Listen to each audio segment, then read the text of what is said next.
권미란의 인사이드아웃 주식시장과 투자의 안팎을 뒤집어보는 시간. 오늘 월요일은 킴과 함께 레몬리서치의 김민수 대표입니다. 어서 오십시오. 안녕하십니까. 안녕하세요. 네.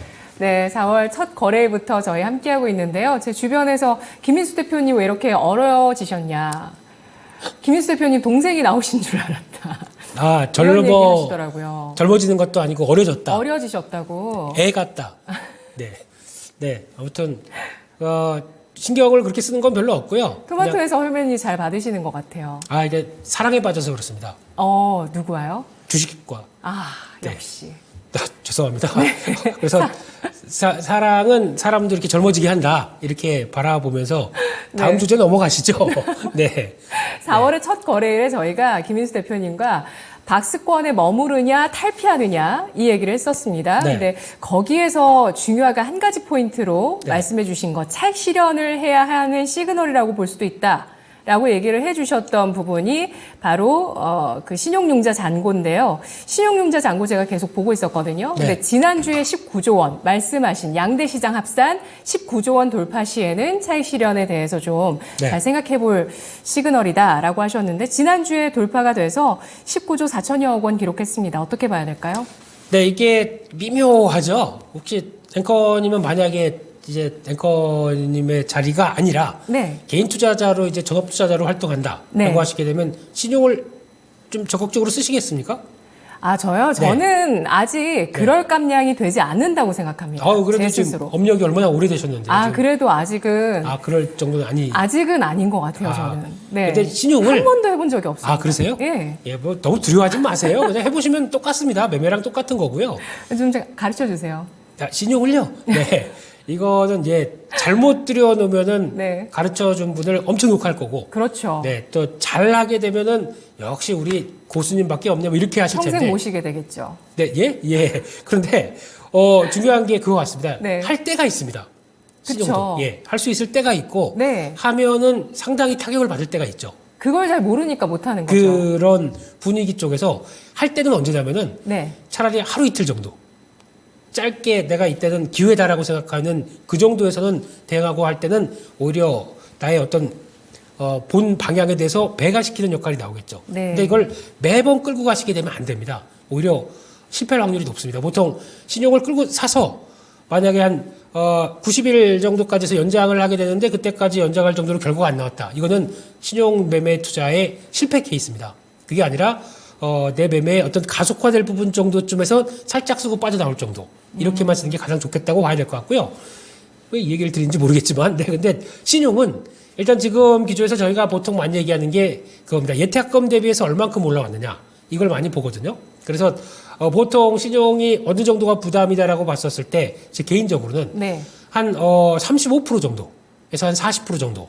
예탁금 대비해서 그 정도까지 올라오게 되면 좀 목에 차겠다라는 생각을 많이 하는데 네. 그럼 지금 현재 예탁금이 한 53조쯤 될 겁니다. 네, 거기다가 일단 30% 수준으로 본다라고 하게 되면 한 40% 정도 수준까지 볼게요. 그러면은 20조 근처가 되겠죠. 그래서 20조 이상으로 넘어가게 되는 부분들은 분명 시장에서 그렇게 달가워하지 않을 거고 네. 한 35% 정도 되는 수준까지 들어온다라고 하게 되면 시장에 대한 부담 영역들이 뚜렷하겠다는 쪽에서 그래서 19조 원대 이상으로 꾸준하게 늘어나는 부분들에 대해서는 경계를 할 필요가 있지 않느냐라는 쪽으로 말씀드린 거고, 게다가 또 지금 징후가 코스닥과 코스피가 있는데 코스닥 쪽에 대한 시종 잔고가 훨씬 더 가파르게 늘어나고 금액 자체도 훨씬 더 큽니다. 그만큼 제가 2차 전지를 바라보면서 내가 저거 신용으로 한번 뭐 했었으면은 이거 인생 역전인데 라고 하는 생각이 들다 보니까 거기서 그럼 다른 종목들도 한번 여기서 내가 짧고 강하게 한번 튀겨보겠다라고 하는 입장이 들다 보니까 지금 같은 이런 신용의 가파른 변화가 나오는 것 같고요. 게다가 지금 신용 써도 될 것 같은데 장세가 이런 상황이 되다 보니까 조금씩 더 느는 종목 장세, 섹터 장세가 나왔을 때 이런 변화가 나오기 시작하는 거죠. 그 부분은 결론적으로는 누가 먼저 잘 욕심을 좀 제한시키고 빠져나오느냐에 따라 다를 거라고 생각됩니다. 이게 결국에는 잘못해서 지금 버는 게 보니까 주가가는 따라 올라가고 내 종목도 한 3% 5% 올라가서 내가 신용을 쓰게 되면 한 10% 버는 거죠. 오히려 6% 10% 버는 이런 과정에 취해 있다가 오히려 고점에 또 대응을 잘못하게 되면 약간 또 시장은 그걸 또 그대로 뺏어가는 경향이 있겠죠. 그러니까 그거는 대응을 좀 고민해보자 이런 쪽으로 말씀드리겠습니다. 네, 고객 예탁금 기준으로 35%에서 40%, 35%에서는 좀 경계를 하고 네. 40%까지 왔을 때는 조금 더 뭐 관망하는 쪽으로 생각해 볼 수 있는 그 기준으로 항상 김인수 대표는 보고 있다고 합니다. 네. 그 40% 기준으로 봤을 때는 20조 원. 네. 으로 생각을 할 수 있기 때문에 아직은 약간은 여유가 남아있는 상태이긴 한데요. 네. 근데 뭐, 이제는 이런 신용을 써도 될 만한 때인 것 같은데 라는 투자 판단을 하는 쪽도 고수들 사이에서도 늘고 있다. 네. 라는 것에 대해서도 지금 생각해 볼 만한 시기인 것 같습니다. 여러 변곡점들 사이에서. 네. 예, 아무래도 금리 인상 사이클 마무리 단계에서. 그렇죠. 그러니까 지금까지 부동자금도 많아지고. 성장이요. 네. 지금 MMF 쪽에서도요, 지금. 그렇죠. 예, 네. 역대 최대 자금이 머물러 있거든요. 제가 알고 있기로는 지난달부터 지금까지 M2라고 그러죠. 이게 다 MMF부터 다 들어가 있는 통화 쪽이 한 12조 7천억이 늘었다고 합니다. 그렇다는 얘기는 그만큼 물론 이제 이게 전반적으로 다 주식시장에 온다는 게 아니라 예. 갈 곳이 없는 거죠. 네. 금리는 약간 떨어질 것 같고 거기다가 그러면 차라리 주식이나 위험 상품 쪽으로 좀 해볼까라고 하는 마인드가 살짝 기우는 거. 이게 나오는 거는 나쁜 현상은 아닌 것 같은데 네. 근데 그게 단기 과열이 되기 시작한다라고 하게 되면 그건 좀 조심해야 될 것 같고 그렇게 보입니다. 네. 자, 이런 가운데서 실질 금리에 대한 얘기도 오늘 아침에 좀 많았었는데요. 네. 예, 물가 둔화되면 실질 금리가 재차 또 올라갈 수 있다 이런 얘기들도 있었는데 자, 그럼 오늘은 어떤 주제를 잡을지 화면으로 확인해 보겠습니다. 킴과 함께 오늘의 주제 2차 전지 이후 어떤 섹터를 볼까? 지난주 이 시간만 해도 배터리에 또 붙어야 되는 시기다.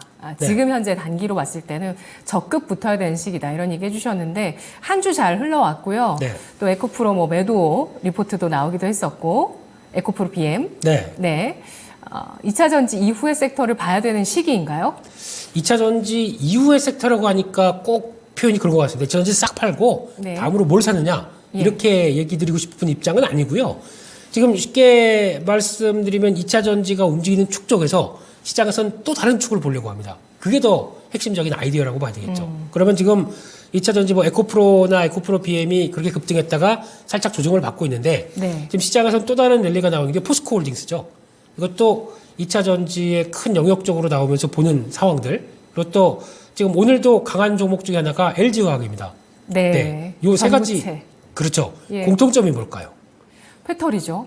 배터리고 거기다가 2차 전지 소재와 관련된 쪽 그리고 관련된 2차 전지 소재. 소재부터 그러니까 내재화를 통해서 수직 계열화가 된 회사들이죠. 네. 그래서 이 회사들의 공통점들이 그러니까 에코프로가 쉰다고 하더라도 나머지 그룹들이 움직인다는 얘기는 여전히 2차 전지를 바라보면서 영역이 확대되는 거를 바라보고 있구나라고 봐야 될 것 같고요. 그래서 지금 이제 포스코 쪽이 또 강하지 않습니까? 그렇게 되면은 그 다음으로는 LG화학이 그 바톤을 넘겨받을 수 있다는 쪽에서 그러니까 지금 2차 전지 안에서도 2차 전지만 보는 게 아니라 그 레벨 다운이 되는 확산이 되는 과정들도 한번 지켜보자라고 봐야 될 것 같고요. 그리고 마지막에 최종적으로 또 어디까지 갈까요? 2차 전지만 있다고 모든 게 다 되는 거 아닙니다. 2차 전지가 있다고 움직이는 게 아니라 2차 전지가 그러니까 2차 전지를 탑재한 전기차가 이제 많이 나올수록 더 필요한 게 뭘까요? 대답 좀 해주세요. 저 혼자 힘들어요. 충전소. 빙고. 맞죠? 빙고. 네. 폐배터리 할까 하다가 필요한 거 얘기하셔서 네, 네. 충전소.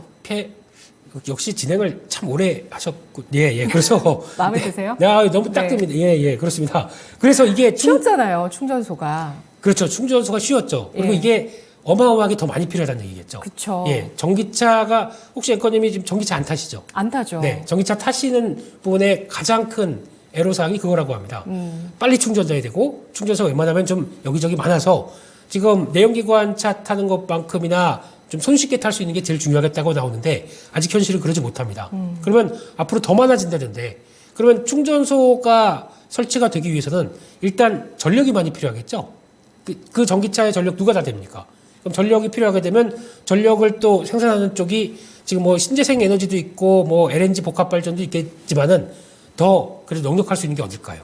원자력이겠죠. 이쪽도 충분히 보강을 해줘야 값싼 전기 에너지로 저희가 쓸 수가 있는 부분이겠죠. 네. 그럼 원자력 쪽도 그래서 중요하다라고 봐야 될 것 같고, 그럼 거기서 이제 전력을 생산되기 시작하게 되면 그걸 가지고 전력의 고압이 쭉 옮기기 시작하면서 충전기까지 온다라고 하게 되면 변압기 많이 필요하겠죠. 그래서 변압기 관련된 종목들도 미국발 모멘텀이 있지만 같이 움직인다고 보시면 될 것 같습니다. 네. 그리고 또 전선 같이 필요하겠죠. 오늘 왜 전선주가 움직일까요? 이런 쪽도 연결시켜 볼 수 있겠죠. 네. 그러면 이런 플랫폼에서 충전소 플랫폼까지 같이 연결시켜서 나올 수 있는 이 또 하나의 밸류체인을 가장 잘하고 있는 회사가 어디입니까? 우리나라에서. LS죠. 네, LS 일렉트릭. 이런 쪽도 다음 쪽에서는 시장이 반드시 볼 수밖에 없겠다라고 바라보고 있고, 제가 단순하게 충전 관련된 충전기 업체라고 하게 되면 주가가 뭐 원익 PN이니 뭐 좀 작은 종목들 볼 수밖에 없습니다. 근데 그게 아니라 그 시스템을 이해하고 접근한다라고 하게 되면 좀 더 다른 변화가 필요하지 않나 네. 싶습니다. 충전소도 하나요? LS 쪽에서? 그러니까 충전 플랫폼을 하고 있죠. LS 일렉트릭이라는 쪽에서 네. 우리랑 계약하게 되면 이제 여기까지 전기 끌어온 상황 쪽에서 플랫폼으로 나랑 계약하게 되면 모든 게 다 할 수 있겠다라고 들어오다 보니까 이것도 하나의 변화고, 거기 들어오는 전력기부터 전선 쪽은 다 누가 담당합니까? LS가 하는 거겠죠. 네. 네. 그 이 전력기기 전선이 결국에는 전기차 충전소와 관련해서도 앞으로 늘어날 수밖에 없는 그런 영역이고, 또 뿐만 아니라 신재생 에너지가 더 많이 늘어날수록 또 그렇죠. 전선과 전력기기 관련한 쪽도 늘어날 수밖에 없고, 여기에 또 미국 쪽에서는 전력기기 관련한 그 변압기 등등이 많이 노후화됐다는 얘기들도 그렇죠. 나오더라고요. 네. 그러면서 전력기기 쪽이 은근히 작년부터 굉장히 강하거든요. 네, 워낙 강한 실적 모멘텀인데 시장은 그냥 네. 어떤 성장 쪽을 바라보면서 움직이는데, 실적 베이스로 움직이는 가장 좋은 섹터들이 이쪽이죠. 변압기 쪽이고, 또 이제 변압기 같은 경우도 미국에서 이제 구매자 관리 지수의 그 흐름을 보게 되면 거기서 나오는 전력 변압 관련된 섹터들은 계속 계단식 상승을 하고 있습니다. 그만큼 쇼티지고 가격도 안 빠진다라는 쪽으로 보게 되면 이게 지금 말하는 의미가 더 크다고 봐야 되겠죠. 쇼티지 현상까지 일어나고 있나요? 네. 미국은 여전히 쇼티지로 보고 있고요. 그러니까 그러면 쇼티지가 아니면 가격이 떨어져야 됩니다. 근데 떨어지는 게 아니라 웃돈을 주고라도 계속 사겠다고 하는 입장이고, 또 자세히 가서 보게 되면 원래 여기서 예전에 그렇게 변압기가 돈이 안 된다고 생각하다 보니까 멕시코 쪽에 공장들이 이어지면서 거기 회사들이 있었는데, 거기서 제대로 납기를 안 주다 보니까 이거 안 되겠다 라는 쪽에서 당장 인프라 투자와 함께 급하고 그게 없게 되면은 제대로 마무리가 안 되는데 라고 하다 보니까 거기서 이제 대표적으로 샘플 보내서 납기 딱딱 맞추는 회사가 나오기 시작한 게 재룡전기죠. 그래서 거기서 성과를 내기 시작하다 보니까 이런 또 하나의 쾌거를 누린 거로 보여지고 있고, 그 밖에 현대일렉트릭 같은 경우도 마찬가지로 성과는 계속 이어지다 보니까 이어지는 상황이라고 봐야 될 것 같고요. 마지막으로 효성중공업. 이 회사는 진짜 억울합니다. 건설 부문이 매출의 한 30%, 40% 정도 되다 보니까 건설주에 대한 부진을 그대로 갖고 있는데, 그거 빼고라고 하더라도 효성중공업이 갖고 있는 여러 가지 모멘텀은 변압기 쪽에서 충분히 많거든요. 이거를 제대로 평가 못 받고 있다라고 하게 되면 이것도 시장에서는 변화가 나오겠죠. 네, 뭐 말씀해주신 LS 일렉트릭, 재룡전기 이런 종목은 작년부터 상승 추세 타고 있고, 최근에 지난주부터 좀 네. 강세가 좀 각도가 가파르게 올라오고 있는 모습이고요. 효성중공업 같은 경우는 뭐 추세를 제대로 형성해 주진 못하고 있는데요. 전력기기 쪽에 관심을 가져보고자 한다면 네. 추세 매매로 지금보다는 이제 좀 뭐 시장에서 크게 주목을 안 할 때 그때 좀 진입을 하는 게 좋을까요? 뭐 지금도 못 올라갔네요. 그러면 뭐 시장이 지금? 알아서 네. 보니까 이쪽도 괜찮은데 그러면 알아서 또 매수자가 들어올 수도 있겠죠. 키 맞추기로 효성중공업 네, 말씀이신가요? 네, 네. 네. 알겠습니다. 네. 키 맞추기도 좋고 추세 매매도 좋다. 전력 기기에 대해서는 뭐 올해 내내 관심 있게 긍정적으로 보실 생각이신 것 같아요. 적어도 상반기까지는 최소 봐야 될 것 상반기까지는? 같습니다. 예. 예. 자, 그러면 2차 전지 이후의 섹터, 일단은 첫 번째로는 2차 전지와 연결되는 쪽으로 얘기를 해주시면서 네. 특히 수직 계열화라는 그 모멘텀에 대해서도 강조해서 배터리와 전력기기 설명을 해주셨는데요. 그 다음으로는 또 어떤 섹터를 봐야 될까요? 네, 그 다음으로는 또 봐야 될 게 우리 앵커님이 한때 꿈꾸셨던 네. 아이돌의 길을 꿈꾸셨던 외모가 그쪽이시니까 그런 K-팝과 관련된 네. 엔터 쪽이라고 봐야 되겠죠. 아, 네. 제가 선망하죠. 저는 아이돌들을 너무 좋아합니다. 그러면 지금 그래서 영상 최선호 같은 거 보고 최애 지금요? 아이돌, 네. 지금은 저는 뉴진스. 뉴진스 예. 하이브 살까요? 블랙핑크 뉴진스. 아 그럼 YG 살까요? 네. 이렇게 되는 네. 상황에서 예. 왜 엔터주를 말씀을 드리자면 엔터주는 뭐 똑같습니다. 이렇게 많이 올라왔는데도 잘 보시게 되면은 이제 JYP 같은 경우도 네. 보면은 주가의 상승과 외국인들의 매수는 거의 일치하게 지난 3년 동안 같이 이어왔습니다. 그렇다는 얘기는 지금도 외국인들은 계속 매수를 하고 있어요. 아, 예. 네. 그렇다는 얘기는 외국인들이 과연 뭘 보고 있느냐에 대한 시각들을 봐야 될 것 같겠죠. 사우디 쪽에서도 사실 엔터 산업 관심이 굉장히 많잖아요. 많을 수밖에 없겠죠. 그러니까 이게 왜냐하면 같은 자본을 투입해서 그러니까 자본 배치 능력들이 가장 효율적으로 나올 수 있는 대표적인 흐름들이고 거기다가 투입되는 비용 대비해서 거둘 수 있는 효과가 가장 좋은데 그 기반들을 미리 마련된 거지 않습니까? 이게 무슨 얘기냐면은 그러니까 서비스 산업의 하나의 최첨단 쪽을 가져가고 있는데 그 인기를 얻기 위해서는 상당히 힘들잖아요. 그러니까 JYP 같은 경우도 미국 시장에 물론 이제 트와이스가 그리고 또 이런 지금처럼 이렇게 9년 된 걸그룹이 성공할 수 있을 정도의 그 전의 노력들은 상당히 컸지 않습니까? 원더걸스라고 아시죠? 네. 이게 가서 먼지 마셔가면서 8시간, 9시간씩 버스 타고 가면서 공연 순회를 하는데 그게 첫 번째 퍼스트 티어도 아니고 뒤에 그 앞에 오프닝을 맡을 정도로밖에 이제 서름을 많이 받다가 이제 어떻게 이걸 공략해야겠구나라는 시스템을 알기 시작하면서 거기서부터 변화가 나오기 시작한 게 이런 시스템적인 변화라고 봐야 되겠죠. 그래서 결론은 JYP도 그렇고 하이브도 그렇고 이번에 미국 쪽에서 그들의 현지화된 아이돌들이 이제 K-팝 시스템을 통해서 거기서 데뷔합니다. 그렇죠. 그게 네. 올해죠. 올해입니다. 올해 말이고 이게 새로운 모멘텀이 될 수 있어요. 지금 뭐 중국 쪽에 열리는 것도 열리는 거지만 네. 이거 진짜 중요하게 봐야 되는 거 아닐까요? 저는 개인적으로 이게 엔터주를 한 단계 레벨업 시킨다고 생각합니다. 할 수 있다고 보세요? 네, 충분히 할 수 있다고 보고 있고요. 네. 그렇게 됐을 때는 이제 먼저는 조금 지금 시장에선 하이브를 더 많이 보는데 제 개인적으로는 JYP가 이제 벌써 준비를 하고 있는 게 AK2라고 나가기 시작하는 그건 좀 찾아보시면 되고요. 이렇게 나가기 시작하면서 거기서 네. 나온 게 이제 총 데뷔하는 게 중국 현지와 미국 현지와 한국 현지와에서 세 개 그룹이 아마 내년 초까지 해서 세 개 그룹이 나올 겁니다. 각각. 네, 각각. 네. 그렇게 됐었을 때 나오는 변화는 생각보다 영역을 훨씬 더 높일 수 있고 게다가 또 지금 나오는 앨범 판매량 같은 거 그렇잖아요. 맞아요. 네, 예전에- 아이브도 뭐 기록 냈다고 합니다. 아이브 아시죠? 죄송한데요. 레몬 리서치는 네, 엔터의 진심인 회사입니다. 오케이, 알겠습니다. 아이브를 가지고 지금 이렇게 얘기하시면 네. 근데 요즘 진짜 신예 아이돌들이 굉장히 거세게 나오고 있어서 네. 현지화된 아이돌들이 진짜 어떤 데뷔를 할지가 저도 기대돼요. 네, 그래서 아마 그게 변화가 있는데 그러니까 단순하게 다 떠나가지고 이 아이돌이 먹히겠느냐라고 봤었을 때 초동 판매를 많이 봅니다. 예약 판매라고 그러죠. 이런 쪽을 봤었을 때 저희가 보통 예전에 블랙핑크의 지수가 데뷔했을 때도 저거 80만 장 정도 팔리면 많이 팔렸다라고 얘기했는데 시작과 동시에 103만 장이 나왔지 않습니까? 이렇게 되면은 이제 예전에 같은 걸그룹의 하나의 변화가 나왔을 때도 이렇게 나온다라고 하게 되면 이거는 참 K-팝에 많은 변화가 들어갔다고 보여지고 있고 또 하나 중요한 거는 중국 팬덤에 대한 엄청난 변화라고 봐야 되겠죠.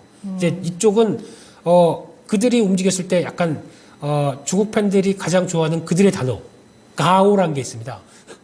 방송에 적합한 용어는 아닙니다. 네.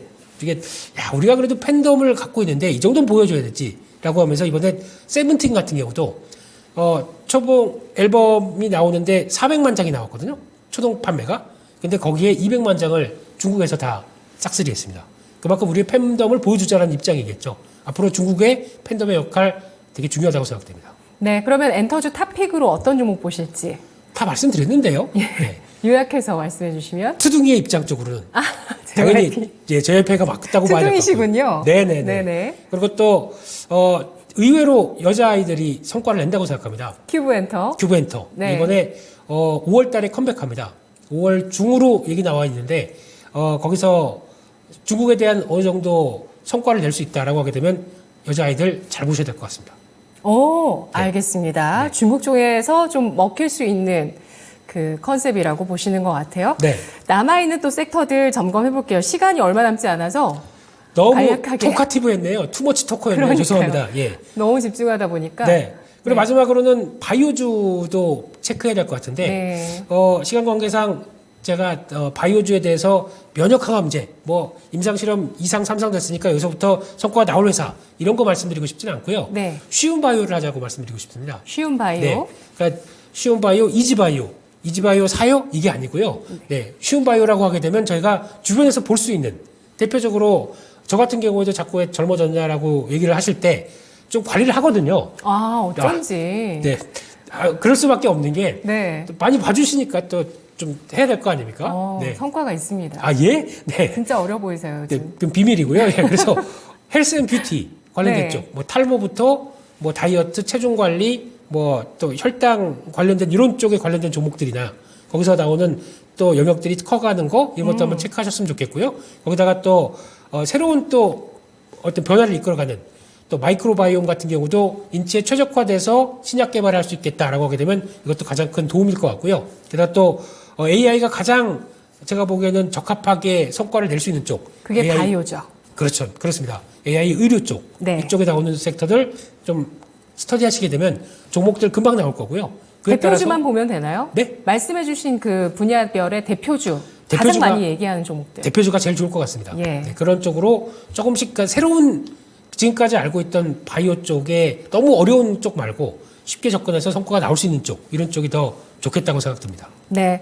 혈당 등 말씀해 주셨으니까 당뇨 쪽 네. 얘기하시는 거고요. 네. 그다음 마이크로바이옴 그리고 또 어려지는 의료기기. 이것도 네. 포함인가요? 네, 포함입니다. 포함이고 네. AI 의료 관련, AI 뭐 플랫폼주 이런 쪽 많죠. 네. 마지막으로 간략하게 자동차 한 마디만 들어볼게요. 자동차도 좋습니다. 근데 아마 실적 시즌 쪽에 많이 부각받을 것 같고요. 자동차 배터리 어떤 쪽 보시겠어요? 자동차 포스코홀딩스. 지금 단기적으로는 자동차 부품 쪽이 나을 것 같습니다. 네. 네. 그리고 한마디. 그리고 네. 하반기까지 봤을 때 근데 이게 연속성은 조금 떨어질 것 같아요. 왜냐면 워낙 K자동차가 그대로 지금처럼 이어질 것이냐에 대한 의문이 많기 때문에 실적 시즌에 반영되고 약간 주춤하고 하는 현상들은 몇 번에 걸쳐 나타날 것 같습니다. 네. 네. 그리고 배터리 같은 경우는 어떻게 할까요? 배터리는 사랑의 배터리죠. 네. 그냥 저희 조정받게 되면 또 관심을 가져야 되고 하는 사랑을 듬뿍 줘야 될 배터리라고 생각합니다.